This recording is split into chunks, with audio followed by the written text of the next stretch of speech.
When I was first diagnosed, it was November 21st, 2007. By then, I was living in South Carolina with my new husband. I was a newlywed. I found out that I was pregnant with twins, and so I made a prenatal appointment. Went in for being dehydrated. I kept throwing up and just not feeling well, and when I went in, she had already did labs. So she said, okay, well, I have your labs back. And I said, okay, well, is everything okay with my labs? And she said, oh yeah, everything's fine, we just have one problem. And I'm like, okay, what's the one problem that we have? He basically just looked at me and said, you tested positive for HIV. I was completely in shock. But if I'm HIV positive, he's the reason why. I was sitting at home and I was looking at the news, and there was a story that came across where there was a homosexual couple, an older male and a younger male. The older male had knowingly infected his younger male partner. And at that moment, I found out that knowingly infecting someone without disclosing your status to them was a felony crime in the state of Florida. Sex Crimes Unit at the Jacksonville Sheriff's Office spoke with the detective, and I let him know what was going on. He let me know, okay, well, get us a police report, which I did. And once they got their police report, the first thing they wanted to do is to get a recorded confession from my ex-husband. So I'm like, okay, how am I gonna get a recorded confession, you know? And he's all the way in South Carolina, here I am in Florida, you know? So at this time, he's begging me to come back to South Carolina to stay married to him. So, okay, let me use this to my advantage. So over the course of the couple days, I kind of played it off. Yeah, I might come back home, and yeah, I miss you.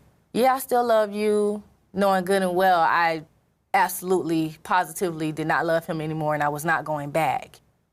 February 14th, Valentine's Day. His Valentine's Day gift for me was calling him with the detective on three-way, with the recorder on, while I'm asking him every question that the detective wanted me to ask.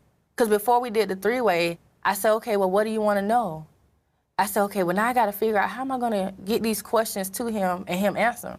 So I called him. I'm all sad. I'm like, okay, well, I got to go see a psychologist, and they gave me a questionnaire, and I need all these questions answered so they could treat me. Whoop-de-woo. He answered every single question. He answered questions about how he was diagnosed, when he was diagnosed, how long did he know, which he had known he was positive since 2002.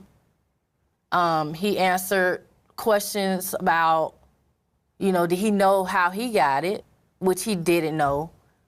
And by then I had found out that he was not only sleeping with other women, but also other men. And once I got the recorded confession, they issued a nationwide warrant for his arrest.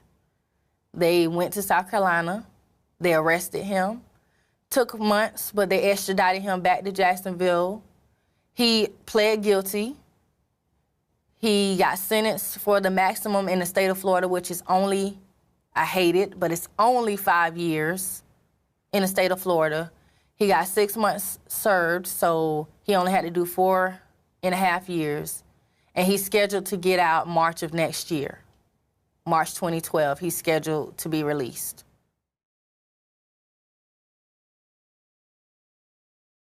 A lot of people feel like, oh, if I avoid this person because they're positive, then it won't happen to me. Don't think that just because you're in a monogamous relationship or you're married that it can't happen to you. I was in a committed marriage. I wasn't in a relationship, I wasn't dating. And here, this guy that I've known for 5 years is positive, didn't tell anybody, and gave it to me. I mean, it can happen to anybody. And it probably has happened to a lot of people who just don't even want to know if it's happened. They assume, okay, I'm with this person, I'm married, it's not going to happen. So just understand that it can happen to you just as easily as it happened to me.